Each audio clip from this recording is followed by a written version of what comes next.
Essa é uma das grandes discussões da democracia no mundo, né? Não é só aqui não, né? Sim.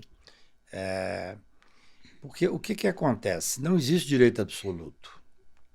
Quando eu defendi a presunção de inocência da ADC 43 da tribuna do Supremo, que foi o processo que originou a liberdade do Lula, né?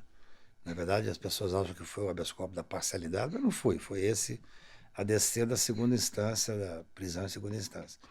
Eu disse na tribuna do Supremo que o Supremo podia muito, mas não podia tudo, porque nenhum poder pode tudo. Essa é uma regra da democracia. E acho que nós estamos ainda num momento de extrema delicadeza. Eu vou pedir uma reflexão. Assim. Com muito pouco tempo de poder, nós ganhamos de uma ditadura fascista instalada. O Bolsonaro era um fascista que, na minha visão, que desestruturava todas as hipóteses democráticas. Na questão da mulher, na questão do negro, na questão da saúde, com o que ele fez na pandemia, tudo, praticamente tudo. Com muito pouco tempo, teve uma tentativa de golpe real, gente. Uma tentativa de golpe. Então, para você fazer um enfrentamento a isso, não é fácil. Eu vou te dizer, no dia 14 de março de 19, eu estava no plenário do Supremo e o ministro Toffoli abriu esse inquérito, que é o inquérito hoje chamado do fim do mundo e tal. E ele me chamou e falou, Cacá, eu gostaria de que você defendesse esse inquérito. Eu falei, ministro, ele falou, você tem contato, você tem credibilidade. Eu falei, olha, é óbvio que você tem o direito de abrir, tem uma previsão regimental, mas a distribuição para o ministro Alexandre, ela fere o princípio do juiz natural. Ele disse, está acontecendo uma série de coisas que está colocando em risco a democracia, eu não posso te falar. Eu sou um amigo da corte, e eu tenho uma vantagem que eu não sou professor. Um professor teria talvez mais dificuldade de defender a distribuição. Eu defendi e hoje tenho orgulho do que fiz, porque eu sei que nós estávamos realmente no processo de deterioração completa da democracia. Nesse momento não é fácil. Por exemplo, eu sempre fui um crítico forte do Poder Judiciário, que é um poder patrimonialista, racista, um poder conservador. Eu costumo dar o exemplo, você pegar a foto do Poder Judiciário de São Paulo. São 300 e tantos homens brancos, abastados, não tem mulher, não tem negro. Mas foi esse poder que manteve a democracia. Foi esse poder que a gente tinha saindo de um executivo fascista com um legislativo completamente cooptado, se não pior.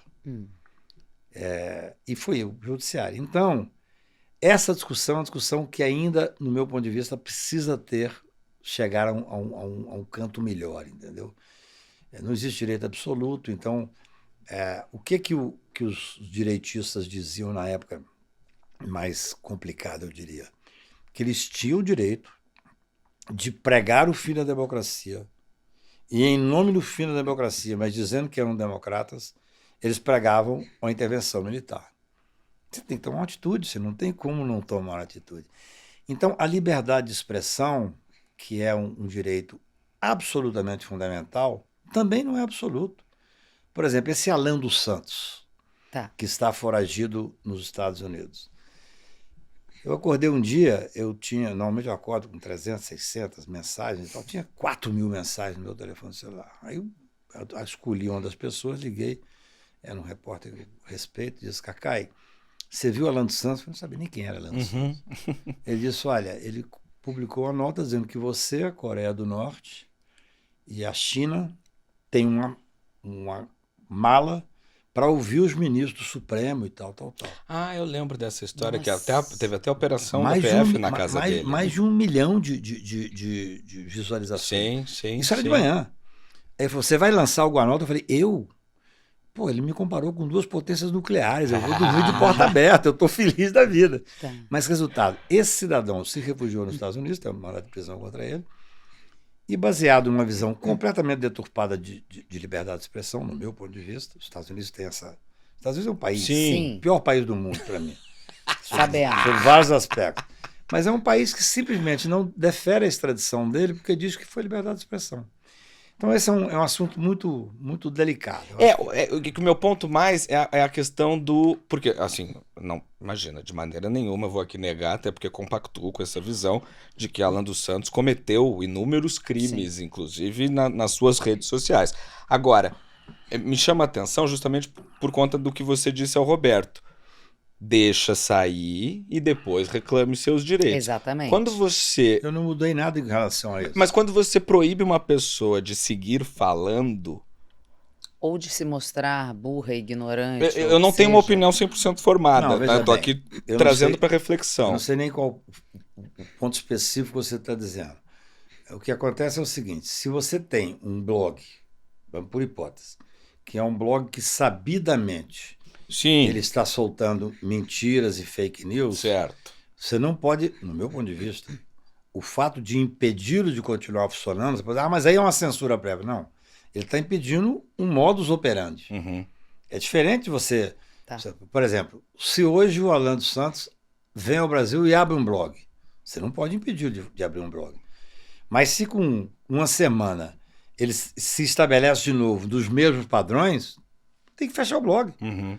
Veja bem, na verdade, esse mundo é o mundo mais difícil de lidar. É. É o mundo mais difícil de lidar. Quando a Jovem Pan me chamou para advogar para ela, Sim. foi um momento, para mim, delicado. Primeiro que eu tomei um susto, assim, a Jovem Pan me chamando para advogar. Não esperava, né? Mas as conversas que eu tive foram extremamente interessantes. Assim, primeiro que, assim, dos 17 pessoas citadas numa determinada ação que me chamaram para advogar, todos tinham sido demitidos. Todos. Então, quando me chamaram, claro, me chamaram porque queriam um cara que era mais libertário, que não tem relação com o governo, para tentar mudar a imagem deles. Faz parte do jogo. Entendeu? Assim, eu Sim. docemente não sou obrigado a negar por isso. Assim. Claro. Sim. Eu falei, olha, veja bem, como esse povo não está mais aqui, desde que tenha a condição de conversar num ambiente democrático, eu acho que é péssimo para o governo fechar a Jovem Pan. Uhum. Claro. Um governo democrático fechar. Essa que é a dificuldade da questão da liberdade de expressão. Assim, quando o Roberto me procurou, eu disse, Roberto, eu jamais defenderei a censura prévia. Então, assim, impedir o lançamento de um livro, zero. Agora, impedir uma biografia, zero. Mas se numa biografia sai algo que é dolosamente mentiroso e falso, você tem que ter o direito de tirar aquilo até mesmo de tirar da prateleira. De circulação. É o fim da picada, mas assim, entendeu? Então, esse é um momento muito grave que nós estamos vivendo, porque em nome de uma liberdade plena de expressão, você tem um monte de fascista fazendo. Tem gente de esquerda também. Sim. Então, assim, aí é os dois lados. Então, assim, eu concordo com você. Não dá para fazer uma censura prévia. Mas se alguém durante... Reiteradamente. Claro. Sim. Não tem sentido. Você tem que impedir a veiculação, você tem que impor as penas e tal, e tem que impedir que ele continue fazendo.